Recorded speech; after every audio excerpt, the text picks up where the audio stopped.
नमस्कार दोस्तों, स्वागत है आपका मेरे चैनल कॉमिक्स लाइफ में। शुरू करते हैं मनोज कॉमिक्स की एक और मज़ेदार कॉमिक्स, विचित्र कन्यादान पार्ट 3। माँ, मैं तुम्हारा बरसों पूर्व पिछड़ा बेटा नीलभद्र हूँ। क्या? हाँ माँ, क्या तुमने अपने पुत्र को नहीं पहचाना?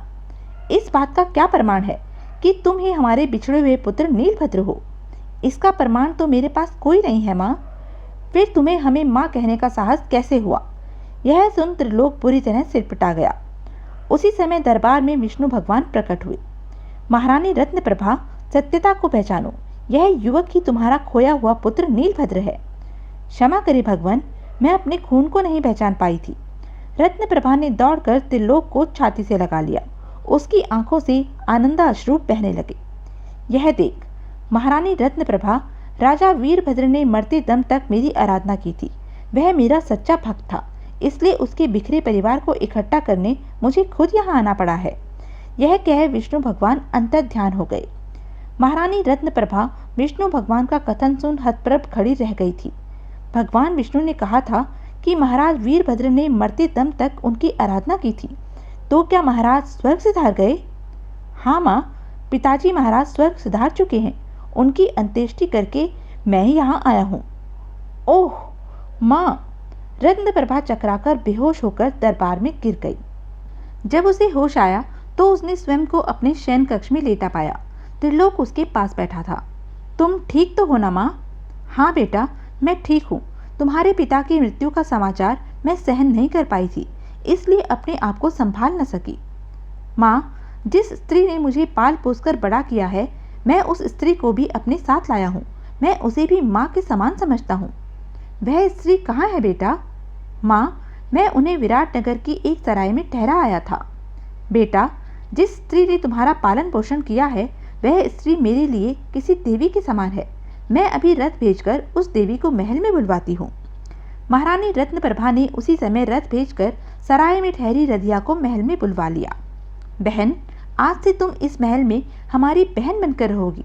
मेरे समान तुम भी विराट नगर की राजमाता कहलाओगी। ओह, मुझ अभागिन को इतना मान सम्मान! रथिया खुशी से अभिभूत हो उठी। फिर महारानी रत्नप्रभा ने महामंत्री श्वेतांग को बुलाकर उससे कहा, महामंत्री जी, हम बड़ी शान शौकत के साथ युवराज नीलभद्र का राज्याभिषेक करना चाहते हैं। आप आसपास के सभी राजाओं महाराजाओं को युवराज नीलभद्र के राज्याभिषेक समारोह में शामिल होने का निमंत्रण भिजवा दीजिए। जो आज्ञा महारानी जी। शुभ मुहूर्त में युवराज नीलभद्र का राज्याभिषेक खूब धूमधाम के साथ हो गया। विराटनगर के आसपास के सभी राजा महाराजा राज्याभिषेक समारोह में शामिल हुए। राजा नीलभद्र की जय! राजा नीलभद्र अमर रहे! समारोह संपन्न हो जाने के बाद सभी राजा महाराजा रत्नप्रभा व नीलभद्र से विदा ले अपने अपने राज्य वापस जाने लगे। तब भद्राचल के राजा महारानी रत्नप्रभा व नीलभद्र से विदा लेने आए। महारानी, आपके पुत्र राजा नीलभद्र बहुत ही रूपवान व तेजस्वी हैं। काश हमारी पुत्री मालविका के साथ राजा नीलभद्र का विवाह हो पाता। राजन, इसमें इतना निराश होने की क्या आवश्यकता है? नीलभद्र का विवाह तो हमें करना ही है। यदि आपकी पुत्री विवाह योग्य है तो हमें सहर्षि यह रिश्ता स्वीकार है। महारानी जी, यह कार्य इतना सरल नहीं है जितना कि आप समझ रहे हैं। वह क्यों? महारानी जी, मालविका हमारी इकलौती पुत्री है, इसलिए हम और हमारी महारानी उसे बहुत लाड प्यार करते हैं। ज़्यादा लाड प्यार करने के कारण वह कुछ जिद्दी हो गई है। जो बात वह मुंह से निकालती है उसे पूरी करवा के छोड़ती है। हमने कई सुंदर और योग्य राजकुमारों के प्रस्ताव मालविका के सामने रखे, किंतु जिद्दी मालविका ने सबको ठुकरा दिया। वह प्रत्येक राजकुमार में कोई न कोई कमी निकाल देती है। ओह, तो यह बात है। तब तो वह राजा नीलभद्र में भी कोई न कोई कमी निकाल देगी। महारानी जी, हम राजकुमारी मालविका को इस विषय में समझाकर हार गए, पर वह हमारी कोई बात ही नहीं मानती है। यदि उसका आगे भी ऐसा ही रवैया रहा तो उसका विवाह कैसे होगा? हम तो यही सोचकर कभी कभी बुरी तरह परेशान हो उठते हैं। तभी नीलभद्र राजा भद्रसेन से बोला, राजन, यदि आप चाहें तो मैं राजकुमारी मालविका को विवाह करने के लिए तैयार कर सकता हूँ।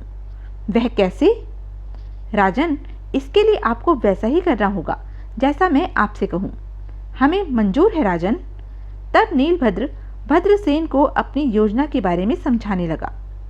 नीलभद्र की सारी योजना जानने के पश्चात। ओह राजन, आपने बहुत अच्छी योजना बनाई है। निश्चय ही इस योजना को क्रियान्वित करने से जिद्दी मालविका विवाह करने के लिए तैयार हो जाएगी। हमें आपकी योजना स्वीकार है। भद्रसेन ने उसी समय अपनी उंगली में पड़ी अंगूठी निकाली और उसे नीलभद्र को पहनाते हुए बोला, राजन, आज से मैं तुम्हें अपने दामाद के रूप में स्वीकार करता हूँ। रत्नप्रभा व रधिया ने भी इस रिश्ते को खुशी खुशी स्वीकार कर लिया।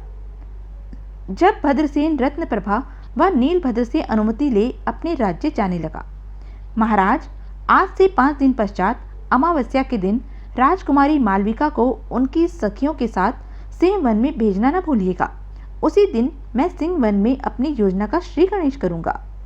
मैं अमावस्या का दिन याद रखूंगा राजन। भद्रसेन के जाने के पश्चात नीलभद्र ने रत्नप्रभा से कहा, माँ, राजा भद्रसेन की बेटी से विवाह करने की चुनौती को स्वीकार करके मैंने कोई गलत कार्य तो नहीं किया? नहीं बेटा, तुमने कोई गलत कार्य नहीं किया है, बल्कि जिस दिन तुम मालविका को ब्याह कर विराटनगर में लाओगे वह दिन हमारे लिए अपार खुशी का दिन होगा। ठीक 5 दिन बाद जब अमावस्या आई तो भद्राचल के राजा भद्रसेन अपनी पुत्री राजकुमारी मालविका से बोले, बेटी, बहुत दिन हो गए तुम वन विहार करने नहीं गई, क्यों ना आज सिंह वन में सखियों के साथ घूम फिर आओ। पिताजी महाराज, मैं भी कई दिनों से इस विषय में सोच रही थी। तब देरी किस बात की है बेटी, हम अभी तुम्हारी वन यात्रा के लिए रथ तैयार करवा देते हैं। कुछ देर बाद ही मालविका अपनी सखियों के साथ वन विहार के लिए सिंह वन की ओर जा रही थी। हे प्रभु, राजा नीलभद्र को उसकी योजना में सफलता प्रदान करना। तत्पश्चात योजना के अनुसार भद्रसेन स्वयं भी सिंह वन जाने की तैयारी करने लगा। दूसरी ओर नीलभद्र भी रधिया व रत्नप्रभा से आशीर्वाद ले 4-5 सेवकों के साथ रथ में बैठकर सिंह वन की ओर चल दिया। उधर सिंह वन में पहुंचकर राजकुमारी मालविका अपनी सखियों के साथ विहार करने लगी थी। ओह, कितना रोमांचकारी दृश्य है।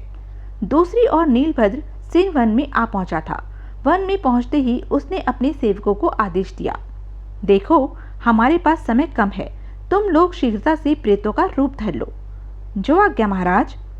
कुछ देर बाद ही 5 सेवक प्रेत का स्वांग भरे नीलभद्र के सामने खड़े थे। अब तुम लोग मालविका व उसकी सखियों के पास जाकर उत्पात मचाओ। आज्ञा पाप प्रेत बने 5 सेवक उस ओर चल दिए जिधर वन में मालविका सखियों के साथ भ्रमण कर रही थी। शीघ्र ही वे वन में भ्रमण करती मालविका के सम्मुख प्रकट हुए। हा हा हा हा, हो, भागो, प्रेत, प्रेत। उन प्रेतों को देखकर मालविका की सखियां मालविका को अकेला छोड़कर वहां से भाग गई। तब प्रेत मालविका को खींचकर एक ओर ले जाने लगे। हा हा हा हा, अब हम तुम्हें खाएंगे, बचाओ, कोई मुझे इन प्रेतों से बचाओ। तभी पहेलिया का वेश धारण किए नीलभद्र दौड़ता हुआ आया। प्रेतों, इस लड़की को छोड़ दो, मेरे हाथ में भैरव का गंडा बंधा है जिसके जरिए मैं तुम सभी को भस्म कर दूंगा। यह सुनते ही प्रेतों ने राजकुमारी मालविका को छोड़ दिया। इस बहेलिए के पास प्रेतों के राजा भैरव का गंडा है, यह हमें भस्म कर सकता है। शीघ्रता से यहाँ से भाग चलो, इसी में हम सबकी भलाई है। 5 प्रेत सिर पर पैर रखकर वहां से भाग खड़े हुए। तब नीलभद्र भयभीत मालविका के पास आया। पास ही मेरी झोपड़ी है, चलो उसमें चलकर विश्राम करो। मालविका बिना कुछ कहे उसके साथ चल दी। झोपड़ी में पहुंच नीलभद्र ने मालविका से पूछा, अब बताओ तुम कौन हो? मैं भद्राचल राज्य की राजकुमारी मालविका हूँ। ओह, तब ठीक है। भैरव देवता ने एक दिन मुझे आशीर्वाद दिया था कि मेरी पत्नी कोई राजकुमारी होगी। शायद तुम ही वह राजकुमारी हो। नहीं, मैं वह राजकुमारी कैसे हो सकती हूँ? ठीक है, मैं अपने ताबीज में देख लेता हूँ। भैरव देवता ने कहा था कि जो राजकुमारी मेरी पत्नी बनेगी उसकी तस्वीर मेरे ताबीज में आ जाएगी। अगर तुम्हारी तस्वीर मेरे ताबीज में नहीं आई तो मैं तुम्हें सकुशल तुम्हारे महल में पहुंचा दूंगा। यह कह नीलभद्र ने अपने गले में पहना ताबीज उतारा और उसे खोलकर देखा। अरे, इसमें तो मेरा चित्र है। देखा, भैरव देवता की बात सही न होती तो तुम्हारा यह चित्र इस ताबीज में कैसे आता? तुम ही वह राजकुमारी हो। यह कैसे हो सकता है? मैं एक राजकुमारी हूँ, तुम एक साधारण बहेलिए हो। मैं तुम्हारे साथ विवाह नहीं करूंगी। अच्छी तरह सोच लो राजकुमारी, यदि तुमने मेरे साथ विवाह नहीं किया तो भैरव देवता क्रुद्ध होकर तुम्हें भस्म कर देंगे। नहीं नहीं, मैं मरना नहीं चाहती। तब तो एक ही रास्ता है राजकुमारी, और वह यह है कि तुम मेरे साथ विवाह करने को तैयार हो जाओ। ठीक है, मैं तुमसे विवाह करने को तैयार हूं। वाह, यह हुई ना कुछ बात। तभी खट खट। बच्चा, हम परदेसी हैं, क्या झोपड़ी में शरण मिलेगी? लंबे सफर के कारण बहुत थके हुए हैं। क्यों नहीं साधु बाबा। नीलभद्र ने आदर सहित साधु बने भद्रसेन व पंडित को झोपड़ी में बिठाया। राजकुमारी मालविका, लगता है कुदरत भी हमारे साथ है। उसने विवाह संपन्न कराने के लिए पंडित जी को भी यहाँ भेज दिया है। मालविका ने कुछ नहीं कहा और चुपचाप उसकी ओर देखती रही। तब नीलभद्र ने पंडित से कहा, पंडित जी, हम दोनों विवाह करना चाहते हैं, क्या आप विधि पूर्वक हमारा विवाह संपन्न करा सकते हैं? क्यों नहीं, यह तो बड़ा नेक काम है। पंडित जी ठीक कह रहे हैं, कन्या की ओर से कन्यादान मैं कर दूंगा। तो ठीक है पंडित जी, आप इसी समय हम दोनों का विवाह करा दीजिए। तब झोपड़ी के बाहर ही विवाह की वेदी बनाकर पंडित जी ने नीलभद्र व मालविका का विवाह संपन्न करवाया। कन्यादान साधु बने राजा भद्रसेन ने किया। अगर जिद्दी राजकुमारी मालविका सहर्ष ही विवाह करने को तैयार हो जाती तो एक राजकुमारी का विवाह इतने साधारण तरीके से कभी ना होता। विवाह संपन्न होते ही पंडित जी नीलभद्र से बोले, बेटा, अब हमें आज्ञा दो, दिन छिपने से पहले ही हम इस वन से बाहर निकल जाना चाहते हैं। ठीक है पंडित जी, मैं आपको वन में थोड़ी दूर तक छोड़ आता हूँ। मालविका को झोपड़ी में छोड़ नीलभद्र पंडित जी व साधु बने भद्रसेन को छोड़ने चल दिया। वन में कुछ दूर पहुंचने पर, महाराज, हम झोपड़ी से काफी दूर आ गए हैं, अब आप अपना वेश बदल लीजिए। भद्रसेन ने ऐसा ही किया। तत्पश्चात, महाराज, अब आप यहाँ से सीधे विराटनगर पहुंचिए। सांझ होते होते मैं भी मालविका के साथ विराटनगर पहुंच जाऊंगा। ठीक है। फिर भद्रसेन पंडित के साथ वहां से चला गया। तब नीलभद्र वापस झोपड़ी में लौट आया। मालविका, विराटनगर के राज उद्यान में मेरे चाचा माली का कार्य करते हैं। मैं चाहता हूँ कि हम दोनों इसी समय उनसे आशीर्वाद लेने चलें। अब तो मुझे तुम्हारे साथ ही जीवन गुजारना है, तुम मुझे जहाँ चाहो ले जा सकते हो। तब दोनों झोपड़ी से बाहर निकलकर वन में चल दिए। कुछ दूर जाने पर, अरे, इस उजाड़ वन में यह किसका रथ खड़ा है? आसपास इसका स्वामी भी नजर नहीं आ रहा है। नीलभद्र ने आसपास रथ के स्वामी को खोजने की चेष्टा की, पर उसे असफलता ही हाथ लगी। तब वह मालविका से बोला, मालविका, लगता है कुदरत एक बार फिर हमारा साथ दे रही है। विराटनगर यहाँ से काफी दूर है, क्यों न हम इस रथ में बैठकर विराटनगर चलें? जैसा आप ठीक समझे स्वामी।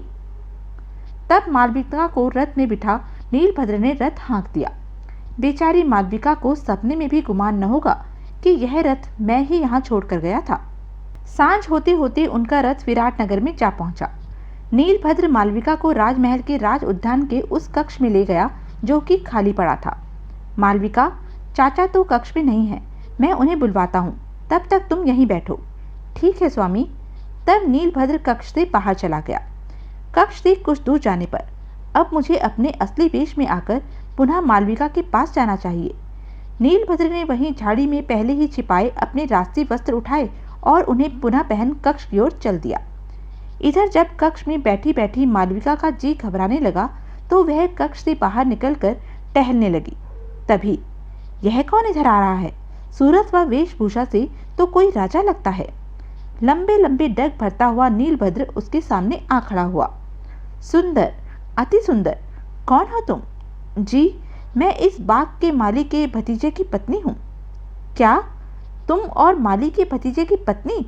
अरे, तुम्हें तो राजमहल में रानी बनकर रहना चाहिए। चलो, हम तुम्हें अपनी रानी बनाए लेते हैं। आओ, हमारे साथ हमारे महल में चलो। यह सुनते ही मालविका सहम कर 2 कदम पीछे हट गई। नहीं नहीं, यह पाप है। मैं विवाहिता हूँ, मेरे पति गरीब हैं तो क्या हुआ, मैं उन्हें नहीं छोड़ सकती। मैं आपकी पत्नी कदापि नहीं बनूंगी। नाराज न हो सुंदरी, हम एक बार जो मन में ठान लेते हैं फिर उसे करके रहते हैं। अब तुम्हें हमारी रानी बनने से कोई नहीं रोक सकता। नहीं, ऐसा अनर्थ न कीजिए, मैं आपके पांव पड़ती हूँ। फिर मालविका ने सचमुच उसके पांव पकड़ लिए और फूट फूट कर रो पड़ी। अरे रे मालविका, तुम तो रोने लगी। देखो, इस प्रकार न रो। रोती हुई मालविका ने यह सुनते ही झटके से सिर ऊपर उठाया। तुम मेरा नाम कैसे जानते हो? क्योंकि मैं ही तुम्हारा पति हूँ। वन में तुम्हारा विवाह मेरे ही साथ तो हुआ था। क्या? हाँ मालविका, यही सत्य है। मैं इस देश का राजा नीलभद्र हूँ। तुमसे विवाह करने के लिए मैंने और तुम्हारे पिता ने यह नाटक रचा था। तो क्या वह प्रेत भी नकली थे? हाँ मालविका, वे प्रेत नकली ही थे। ओह, इतना बड़ा छल! यह सुन मालविका पुनः रोने लगी। देखो मालविका, इस प्रकार न रो। यह सब मैंने और तुम्हारे पिता ने इसलिए किया था कि तुम अपनी जिद छोड़कर वैवाहिक बंधन में बंध सको। महाराज, मुझे क्षमा कर दें। मैं आज तक अपनी सुंदरता व बुद्धिमत्ता पर घमंड करती रही, पर आपने जिस बुद्धिमत्ता से मुझे सबक सिखाया है, उससे मुझे इस बात का एहसास हो गया है कि मैं गलती पर थी। मालविका, तुम तो इतना भी नहीं सोच सकी कि प्रेत कभी भी दिन के उजाले में मनुष्यों को नहीं दिखाई देते हैं। यह सुनकर मालविका का सिर शर्म से झुक गया। यह देख नीलभद्र ने उससे कहा, मालविका, आओ अब महल में चलें। वहां तुम्हारे पिता हमारी प्रतीक्षा कर रहे होंगे।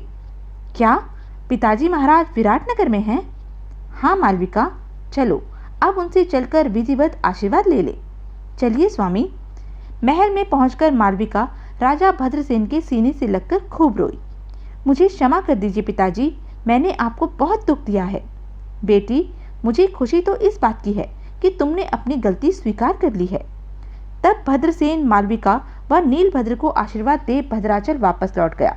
नीलभद्र अपनी पत्नी व दोनों माओं के साथ सुखपूर्वक रहता हुआ विराटनगर का राजपाट संभालने लगा। तो यह थी मनोज कॉमिक्स की एक मज़ेदार कॉमिक्स। ऐसी ही मज़ेदार कॉमिक्स के लिए बने रहें मेरे साथ। और हाँ, मेरे चैनल को लाइक, शेयर और सब्सक्राइब करना ना भूलें। धन्यवाद।